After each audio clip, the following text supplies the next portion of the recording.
Salut les amis, allez aujourd'hui nouvelle petite vidéo, ça faisait un petit moment que j'en avais pas fait. Aujourd'hui ça sera une vidéo donc sur le boîtier Initech de chez DevMoto pour ceux qui connaissent.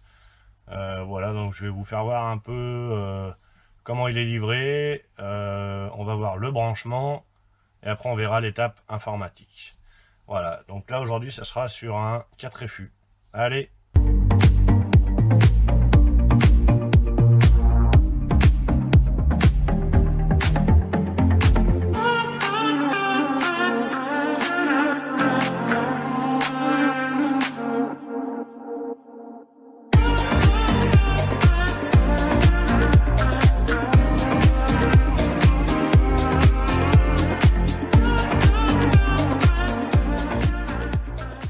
Nous revoilà, donc comme je vous l'ai dit dans l'introduction, on va sur un boîtier donc Initech DevMoto donc c'est un boîtier qui est là donc pour refaire sa map d'allumage sur les 4 FU uniquement, et sur les 5 AE on peut refaire la map d'allumage et la gestion de la valve YPVS. Donc il arrive donc dans une boîte comme ça en colissimo, c'est arrivé très rapidement. Donc il est emballé avec du papier bulle. Alors il était mieux emballé que ça parce que moi je l'ai remis dedans, histoire de vous faire voir. J'ai quand même regardé ce que c'était. Donc voilà. Allez, donc voici, donc moto démontée bien évidemment. Il faut enlever les carénages, le réservoir, parce que votre CDI il se situe là, ici, à ce niveau-là. Voilà, normalement il est posé avec un caoutchouc ici. Voilà, moi j'avais déjà prévu, je l'avais déjà pré-démonté, etc.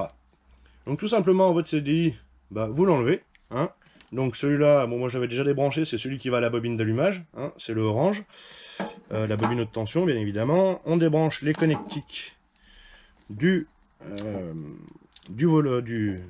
moteur YPVS et les connectiques de l'allumage qui est en bas.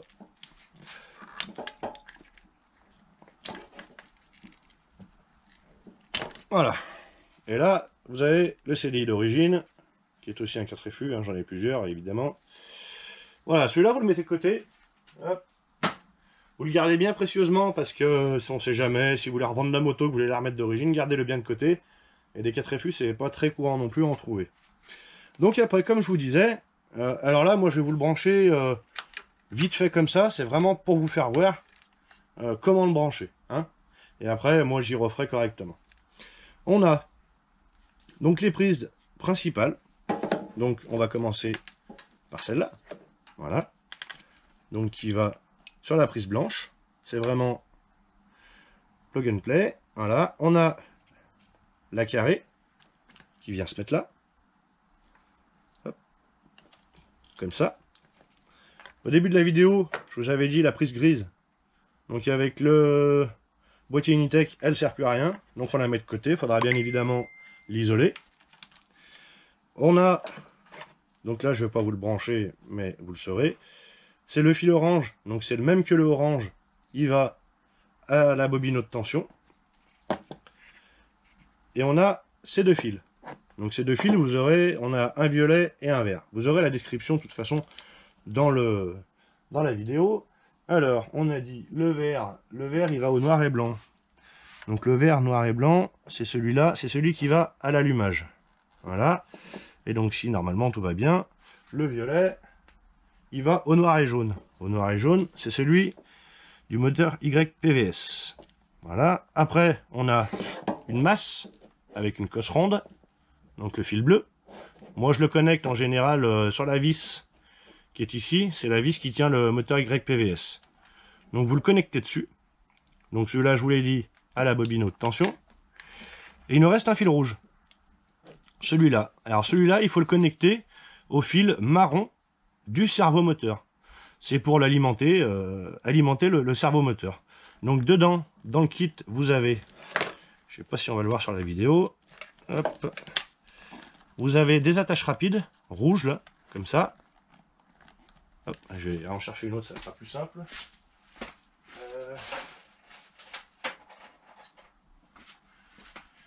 Voilà, vous avez des attaches rapides rouges, comme ça, avec le fil rouge en supplément qui est dedans, avec la connectique.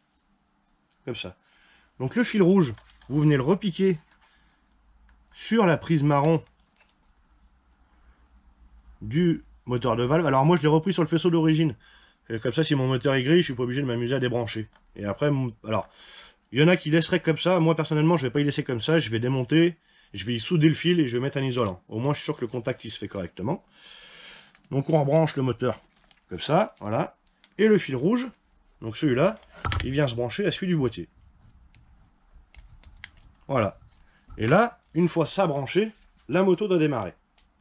Et elle démarre. Moi j'ai fait, je peux pas vous faire le test parce que j'ai plus un poil de batterie.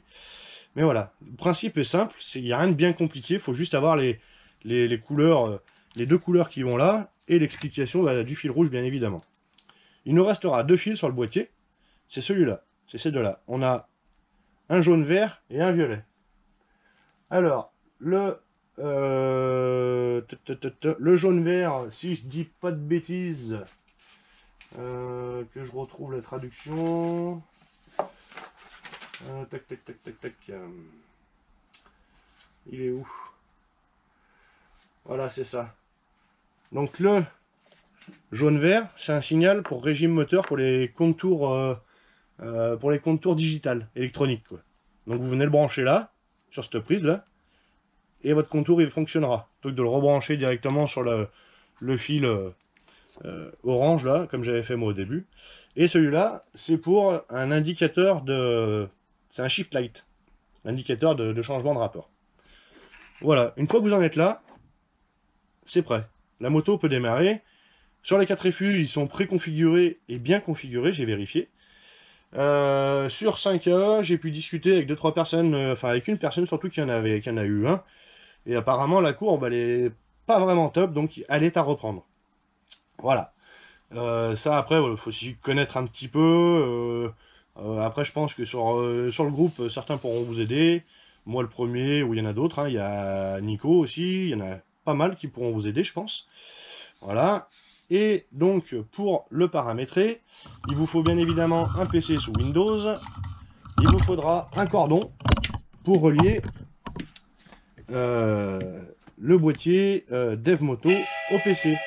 Donc c'est un cordon qui est comme ça, voilà, avec une prise, comme celui-là. C'est le cordon, j'ai plus la ref ici, je vous la retrouverai, je vous mettrai la référence en lien. Mais ça c'est un cordon qui n'est pas vendu avec le boîtier.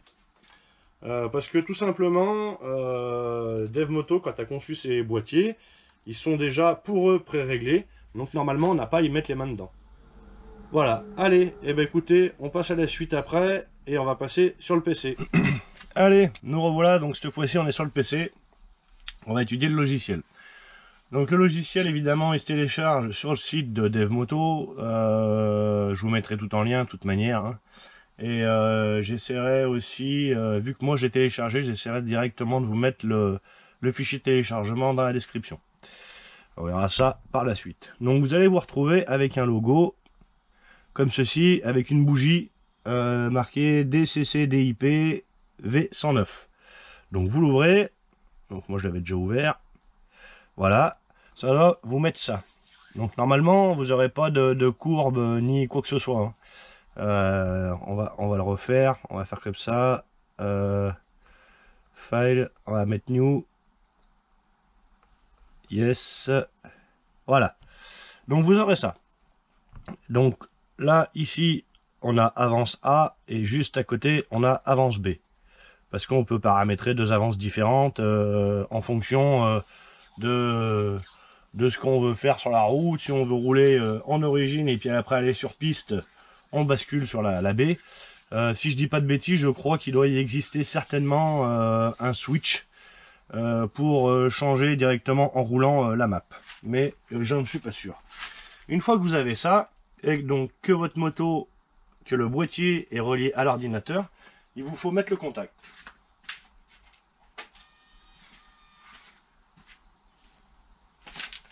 Voilà, donc automatiquement, il vous marque donc Initex 109 Connected.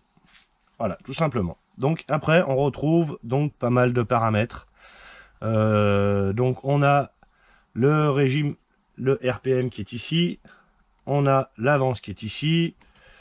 Sur le côté, on a les degrés d'avance qu'on retrouve en haut, et en bas, on a le régime moteur, pareil qu'on retrouve en haut. Vous descendez un peu plus bas, et vous avez voilà quelques paramètres pour limiter les tours minutes, etc., etc., etc. Voilà. À partir de ce moment-là, donc, une fois que la moto est connectée et que ça vous affiche bien, vous cliquez sur Read. Sur Read, pardon. Voilà, ceux qui parlent anglais vont se foutre de ma gueule. Donc vous cliquez là-dessus et ça va vous télécharger les courbes qui sont dans le boîtier Initech Dev Moto. Mal cliqué, voilà. Voilà, on a vu la barre de téléchargement en bas, 100%. Ok.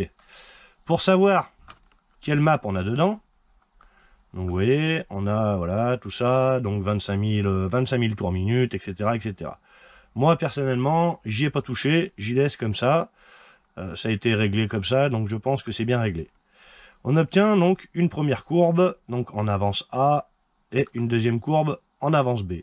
C'est exactement les mêmes, sauf qu'elles sont pas étagées pareil par rapport au régime moteur. Voilà, tout simplement.